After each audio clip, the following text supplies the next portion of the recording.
Assalamualaikum warahmatullahi wabarakatuh. Teman-teman, kembali lagi di channel YouTube saya, Khairun Imam. Gimana nih kabar kalian? Semoga kita semua selalu diberi kesehatan, kemudahan, dan juga limpahan rezeki dari Yang Maha Kuasa, teman-teman ya.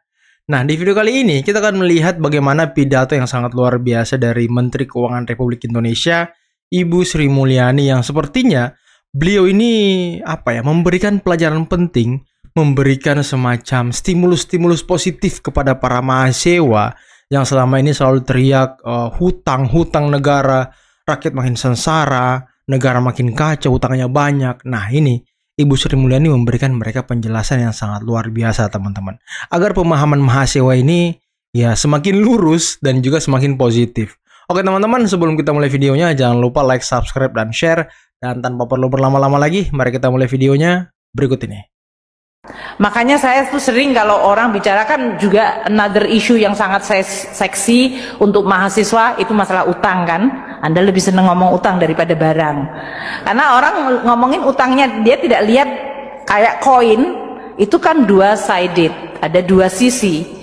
Kalau kita bicara tentang utang, kita harusnya bicara tentang kita dapat apa dari utang itu. Dan ini adalah salah satu bentuk kita membahas mengenai apa yang kita peroleh, walaupun itu tidak semuanya. Karena ini juga bisa misleading atau menyesatkan. Yaitu orang bicara, oh lihat kita utangnya 4.000 tapi aset kita cuma 4.000. Jadi ini sebetulnya kita nggak cukup hebat-hebat amat.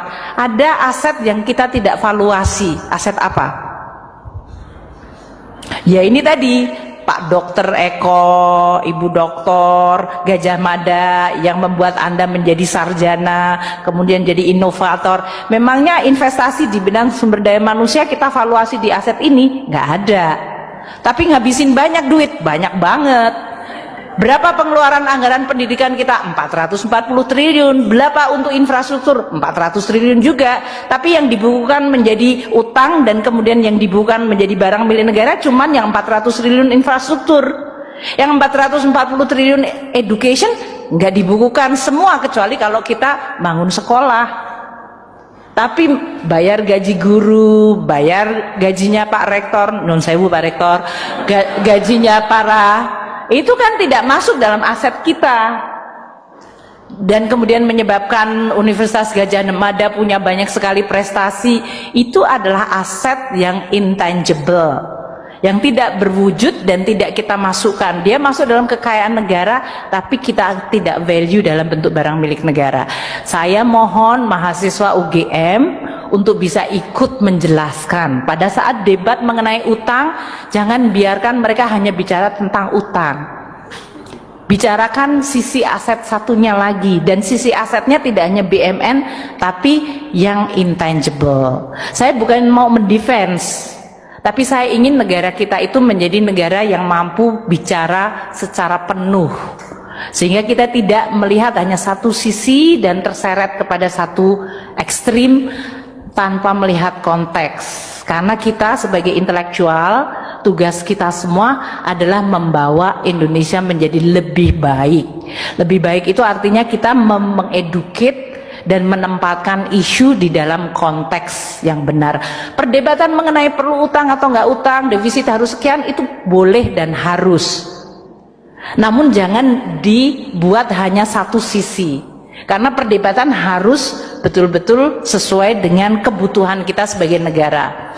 Negara yang demografinya muda, negara yang infrastruktur gapnya tinggi, negara yang butuh untuk education dan health. Kalau kita mengeluarkan uang untuk belanja kesehatan 110 triliun, itu nggak keluar dalam bentuk barang milik negara. Bentuknya adalah dalam bentuk anak-anak yang dapat imunisasi. Bentuknya adalah dalam masyarakat yang bisa menikmati BPJS, walaupun sekarang mereka mengatakan, Bu, itu belum dibayar. Tapi itu adalah result, itu adalah aset yang harus kita recognize. Nah, dalam konteks ini, tren kita yang merupakan part of the story, bagian dari cerita penuh ini adalah belanja modal tadi, yang bisa kemudian kalau kita belanja harusnya besok jadi pembukuannya barang milik negara. Kita lihat dalam hampir sekitar 15 tahun terakhir, dan kita lihat belanja modal kita meningkat terus. Itu adalah 2005 sampai 2010, Menteri Keuangannya Sri Mulyani waktu itu. Kemudian saya pergi terus balik lagi, ada hiccup-nya sedikit-sedikit, terjadi perubahan waktu itu, konversi dari apa yang disebut pengelolaan BUMN-nya itu dalam perlakuan akuntansinya diubah. Namun sebetulnya itu adalah menggambarkan bahwa kita mencoba mengalokasikan fungsi belanja seproduktif mungkin. Hal yang bisa dan mudah untuk secara tangible, secara mudah dilihat dan diraba adalah barang-barang modal yang menjadi barang milik negara. Ini pun tetap harus kita kelola dengan baik. Dari sisi pengelolaan, evolusi Republik Indonesia mengelola barang milik negara itu adalah sangat remarkable, sangat luar biasa.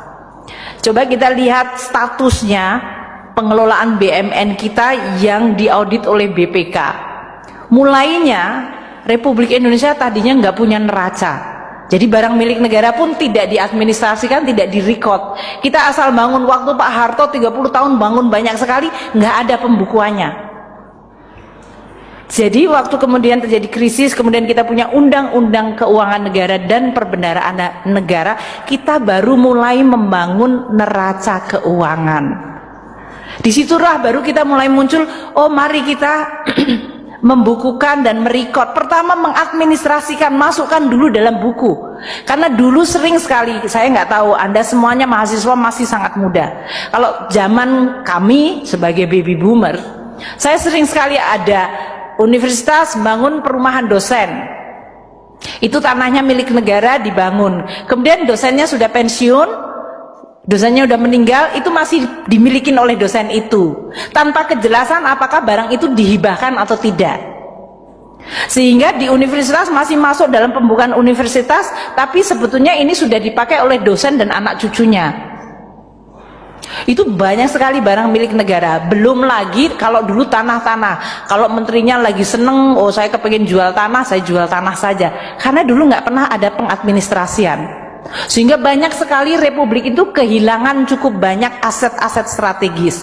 Salah satu contoh yang barangkali Anda semua lihat adalah Kompleks Senayan Gelora Bung Karno. Dulu Presiden Soekarno itu membangun seluruh komplek itu sampai dengan Manggalawana Bakti, TVRI, sampai kepada Hotel Hilton, semuanya itu termasuk Hotel Mulia. Itu semuanya sampai ke Plaza Senayan, kalau Anda pergi ke Jakarta pasti pergi ke sana. Itu semuanya adalah semua komplek milik negara, Kemayoran. Karena tidak pernah dibukukan, suatu saat terjadi tadi kerjasama, tiba-tiba swasta sudah punya title. Sehingga waktu kami memulai membuat pembukuan, Hotel Hilton itu sudah tidak ada di dalam title-nya. Kita hilang. Yang sekarang jadi Hotel Sultan. Hotel Mulia itu kita harus fight banyak sekali untuk bisa bahwa title-nya tetap punya pemerintah, tapi kerjasamanya boleh swasta. We are losing quite a lot of significant position, lokasi, hanya karena dulu Republik ini nggak punya buku, nggak punya neraca. Jadi anda semuanya yang masih baru-baru ini ya, masih muda-muda sekali, this is what I call it revolusinya Indonesia. Tidak dengan mungkin berdarah-darah, tapi perubahan fundamental waktu Republik pertama kali membuat neraca adalah merupakan demarkasi penanda bahwa Republik zaman, kalau orang Indonesia bilang jahiliyah, zaman sebelum itu diatur, dan sekarang Republik sekarang sudah diatur. Apakah gampang? Sangat tidak gampang. Dan saya adalah Menteri Keuangan yang pertama kali, Pak Hadianto, waktu itu Busum, membangun neraca, dan kita antara hatinya bergetar, jiwa kita itu berdenyut, bangga banget neraca kita bangun. Terus dapatnya disclaimer dari BPK, it's okay, tapi at least we try. Kita bangun dulu, kita kumpulkan. Pak Hadianto adalah Dirjen Kekayaan Negara pertama ya Pak ya, Waktu pertama kali kami membangun yang disebut Direktorat Jenderal Kekayaan Negara, beliau menjadi dirjennya. Pertama kali melakukan apa yang disebut pembukuan semua aset barang milik negara. Wah, ceritanya seru banget. Seru banget. Itu kalau dibikin cerita kayak Wiro Sableng 212 itu bisa panjang. Panjang banget. Ada di Kementerian Keuangan saja. Kita lihat, wih, ternyata kita nggak punya title. Istana negara kita yang Bapak Presiden berkantor itu nggak ada titlenya. Nanti kalau tiba-tiba cucunya Dendels datang bilang ini punya saya, bisa. Itu real story. Itu real story. Jadi jangan lupa Kementerian Keuangan depan itu adalah gedung Dendels dia. Itu gedung yang dibuat untuk sebagai, sebetulnya waktu itu adalah headquarternya VOC kan. Sebelumnya VOC kemudian diambil alih sama pemerintah Belanda. Jadi kalau kita tidak punya title, it could be banyak sekali lokasi maupun bangunan itu bisa diambil alih. Jadi waktu heroik kita melakukan tahun 2000 berapa Pak Hadianto? 2006 2007, the whole effort kita lakukan untuk membangun barang milik negara. Dan tentu saja kita disclaimer, karena masih banyak ada yang cuma ditaruh aja, pokoknya masuk neraca dulu supaya nggak hilang. Kemudian kalau ke TNI Polri, mereka TNI bilang, wah jangan dibukukan, ini rahasia, ini semua persenjataan kita. Tapi ada helikopter yang sudah nggak dipakai, yang harusnya dimusnahkan, ya tidak dimusnahkan, pokoknya itu rahasia. Jadi untuk membangun kepercayaan semuanya, termasuk waktu itu hampir semua kementerian lembaga punya barang-barang milik negara yang dikerjasamakan dengan swasta, menghasilkan penerimaan terus masuk duit pejabatnya, nggak masuk dalam laporan keuangan.